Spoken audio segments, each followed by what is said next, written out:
สบายดีทุกคนยินดีต้อนรับเข้าสู่ซ่องสาวลาวสะไผอีสานจังหวัดสกลนครอำเภอสองดาวเนาะมื้อนี้มาพบเจอกันในวันที่2เมษายน2568เนาะทุกคนมื้อนี้สาวลาวกะมางานเลี้ยงมาประจำการของเจ้าของนี่แหละเนาะมาเลี้ยงควายคือเก่ามื้อเช้านี้ก็พาลูกเอาน้องควายขึ้นไปลามอยู่ให้นาเขาเจ้าเนาะเพราะว่ามีหญ้าหลายเนาะทุกคนเอาขึ้นไปบัดนี้ปู่กับย่าไปหยอดน้ำกรด บัดเห็นควันไฟบัดนี้ ก็เลยโทรมาบอกชาวลาวเนาะทุกคนโทรมาบอกชาวลาวว่าให้ขึ้นไปเบิ่งควายหน่อยเด้อว่าบ่แม่นเขาเจ้าเผาให้นาแล้วบ่ว่าซั่นเผาหญ้าคันเทนาแล้วบ่ขึ้นไปเบิ่งควายแหน่ก็เลยบอกลูกชายขึ้นไปเบิ่งชาวลาวก็ขาตากผ้าอยู่เนาะตากเสื้อผ้าก็เลยบอกลูกชายน้องออสการ์นั่นแหละไปขึ้นไปเบิ่งควายแหน่ไปลูกว่าซั่นขึ้นไปเบิ่งแม่นเพิ่นเผาอีหลีเนาะทุกคนเผาหญ้าคันเทนาก็เลย ลูกชายก็เลยเอาลงมาไว้อยู่ให้นาเจ้าของนี่แหละตอนนี้เนาะตอนนี้ก็เวลา4:55นาทีเนาะจะ5โมงแล้วอีก5นาทีก็5โมงเช้าเนาะ นี่แหละทุกคนเราก็บ่ได้เอาตุ้มหูคู่ใจมาทุกคนมื้อนี้ลืมเนาะเพราะว่าใส่หลายบ่ได้เนาะทุกคนใส่หลายมือหลายขันหูเนาะเป็นตุ้มเพราะว่าแพ้เนาะทุกคนแต่ว่าก็มักใส่บ่ฮู้ว่าจะใส่ตุ้มหูแบบใดจังบ่ขันเนาะนอกจากแบบนี้แบบธรรมดาเนาะอยากใส่อันวับแวบๆแน่กะขันบันนี้เป็นตุ้มเป็นพื้นขึ้นมาก็เลยพักหูน้อยนึงเนาะสำหรับการนั่งอยู่นี่แหละทุกคนอยู่เปประจำมองประจำการสาวลาวเนาะอยู่ห่มม่วงนี่ห่มม่วงปูญาเนาะอยู่ข้างเถียงนานี่แหละเนาะสำหรับกะจะมาลามอยู่นี่แล้วก็จะมานั่งนี่ตอนช่วงตอนเที่ยงตอนบ่ายกะสำหรับกะจะมานอนเว้นอยู่นี่เบิ่งควายเนาะ น้องควายนอนเล็บเว้นคนก็ต้องนอนเนาะทุกคน เดี๋ยวสลอจะให้เบิ้งเนาะไปเบิ้งน้องควายกันว่าน้องควายมีหญ้ากินบ่มีหญ้าเล็มบ่เนาะอยู่ให้นาเฮาไปนี่มื้อนี้กะแดดอ่อนๆแดดสลัวเนาะนี่น้องขวัญมานอนอยู่ห่มม่วงแล้วเป็นจังใดละฮ้อนบ่ล่ะเอ้ยถึกเจ้าที่เพิ่นไล่ ถึกเจ้าที่เพิ่นจุดไฟขับไล่บ่ล่ะฮะเป็นจังไดอยู่ทางอื่นเพิ่นแผ่นดินไหวหนีแผ่นดินไหวเจ้าของหนีไฟกับเป็นไฟจุดคันเทนาเขาไล่หนีอีลาต้องได้แล่นลงมานี่แม่นบ่ฮะแม่นบ่ล่ะอุ้ยเฮ้ยมื้ออื่นน้องขวัญก็สิฮอด3 เดือนแล้วเด้ออายุครบ3 เดือนมื้ออื่นวันที่3เมษายนเนาะน้องขวัญจะฮอด3 เดือนโอ้น้องขวัญเจ็บตาบ่ล่ะลูกฮะน้ำตาย่อยข้างหนึ่งแม่นบ่แม่เบิ่งก่อนเธอเจ็บตาบ่ล่ะโอ้แม่นอีหลีอ่ะลูกเจ็บตาบ่เดี๋ยวมื้อแลงแม่เอาขี้ผึ้งป้ายตาให้เด้ออย่าให้สิให้ว่ะซ้ำนี่ก็ซ้ำอ้อย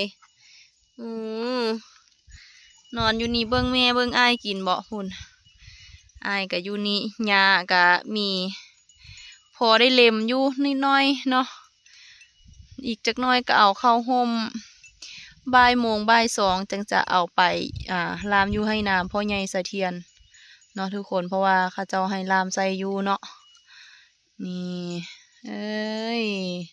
จากได้กินหญ้าดีๆก็ได้อพยพลงมาให้นาเจ้าของเนาะ ถือเขาเผาหนาไล่แล้วหนีไฟเป็นผู้ประสบภัยโอ้ยนี่ให้นาข้างล่างพุ่นตะกี้กะหญ้าหลายไปลามอยู่หันเลยเขาเจ้ากะแพงบ่ให้ลามเนาะทุกคนก็เลยได้ลามแต่นาเจ้าของเพราะว่าเพื่อนก็มีงัวมีควายคือกันเนาะเพื่อนก็แพงเป็นธรรมดานั่นแหละเบิ้งจะให้เบิ้งดูหญ้าเสาเหลาที่ปลูกไว้อยู่ให้นาเบิ้งมาบ่ทันได้ขึ้นเลยฝนตกใส่มือเดียวนึงเนาะก็บ่พอได้เป็นอีหยังย้อนแต่ว่าอยู่แถวข้างคันแท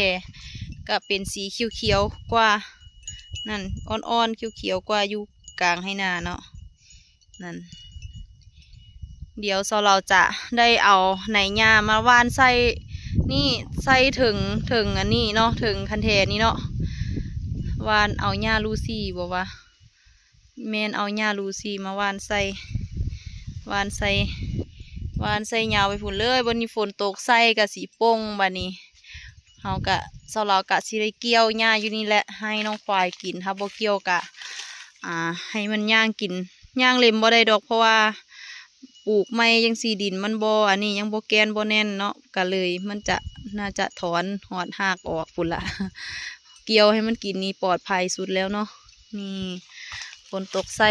มือ1 2มือกะแน่นกะแกนเข้าแล้วดินเนาะแน่นเข้าแล้วเขตแดนทั้งเทิงของอาให้เทิงนาอาให้ข้างล่างของเบากุ้งกับชาวลาว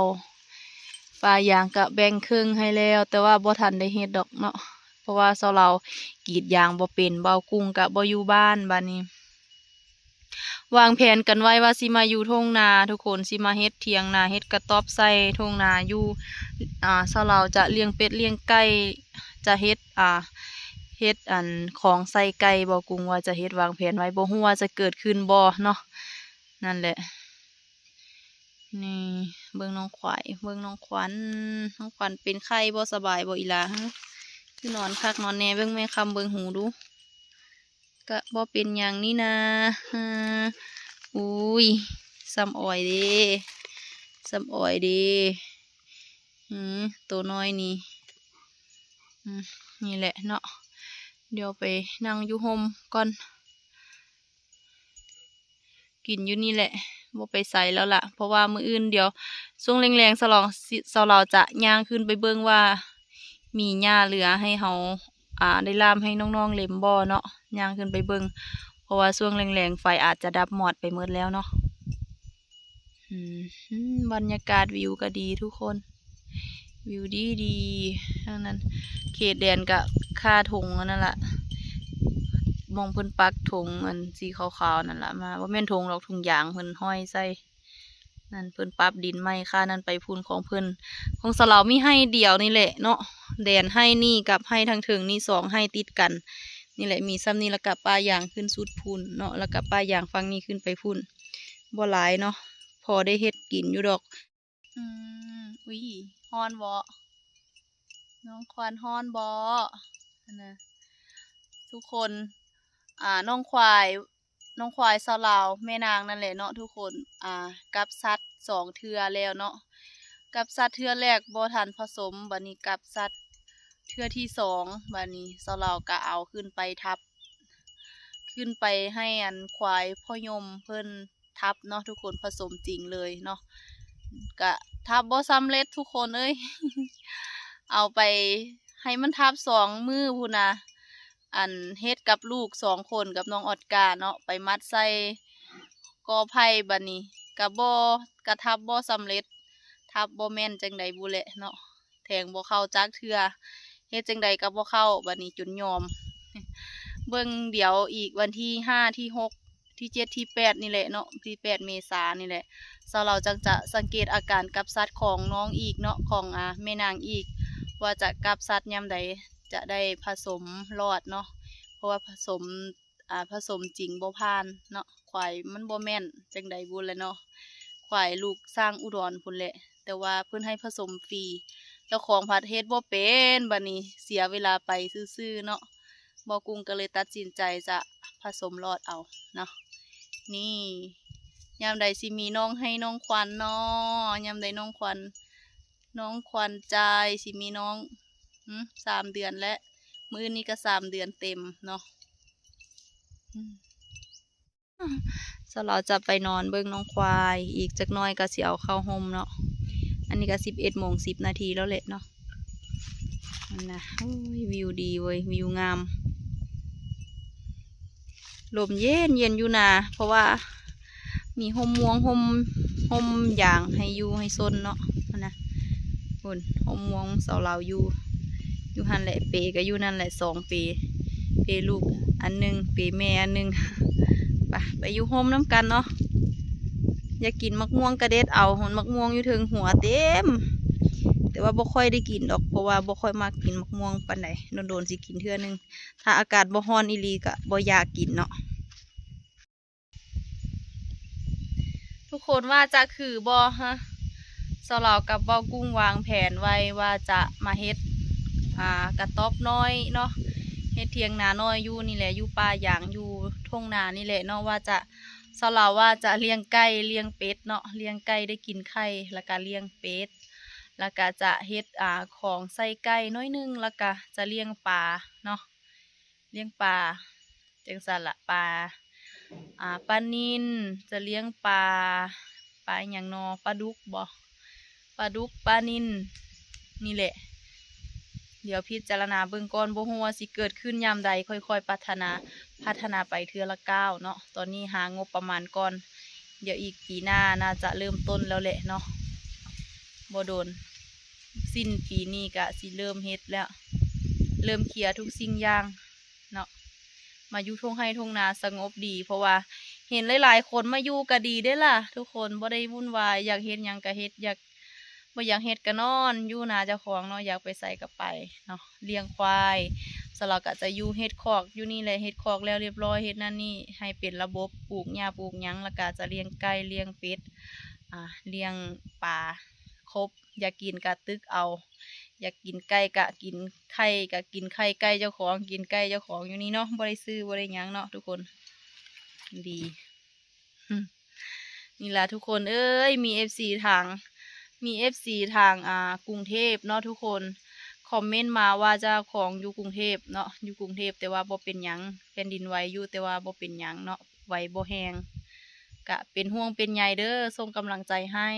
สู้ๆเด้อระมัดระวังเจ้าของนำเนาะสาวเราวโชคดีที่สุดแล้วแหละที่ได้อยู่ภาคอีสานเนาะทุกคนอยู่กับทุ่งไร่ทุ่งนาธรรมชาติดีเนาะบ่ได้กังวลเรื่องตึกถล่มเรื่องแผ่นดินไหวเนาะทุกคนสำหรับคนที่เลือกบ่ได้ก็จำเป็นต้องอยู่เนาะ ก็บ่เป็นหยังก็สู้ๆเอาเดี๋ยวคลิปนี้เราจะมาขอขอบใจเนาะทุกคนขอบใจ FC หลายๆเด้อที่บ่ทิมบ่ปะเราไปไสเนาะจังใดก็ยังเข้ามาเบิ่งเป็นกำลังใจยังติดตามเราไปเรื่อยๆจังใดก็ติดตามเบิ่งไปเรื่อยๆเนาะทุกคนมีโอกาสทุกสิ่งทุกอย่างเข้าที่เข้าทางเดี๋ยวเราก็จะได้เลาะหาถ่ายคลิปมองหันมองนี่ให้ทุกคนได้เบิ่งสำหรับช่วงนี้เราก็ยังเคลียร์หลายๆอย่างเนาะยังเคลียร์พื้นที่นั่นนี่เฮ็ดหลายๆอย่างเนาะก็เลยบ่ได้สะดวกออกไปทางอื่นเนาะก็เลี้ยงแต่ควายอยู่เฮือนนี่แหละถ้าวันเวลามันฮอดก็จะได้ไปหาเที่ยวหม้องอื่นแหน่ถ่ายคลิปบรรยากาศนั่นนี่ให้ทุกคนได้เบิ่งขอบคุณหลายๆเด้อขอบใจมากๆ เปลี่ยนกันกลับไปกลับมาเนาะทุกคนเดี๋ยวท้ายคลิปนี้ก็สาวลาวก็ฝากกดไลค์กดแชร์เป็นกำลังใจให้สาวลาวนำเด้อฝากกดติดตามให้แน่เนาะเอาเดี๋ยวคลิปนี้สาวลาวขอตัวลาทุกๆคนไปก่อนเด้อเอาไว้พบเจอกันในคลิปหน้าสบายดี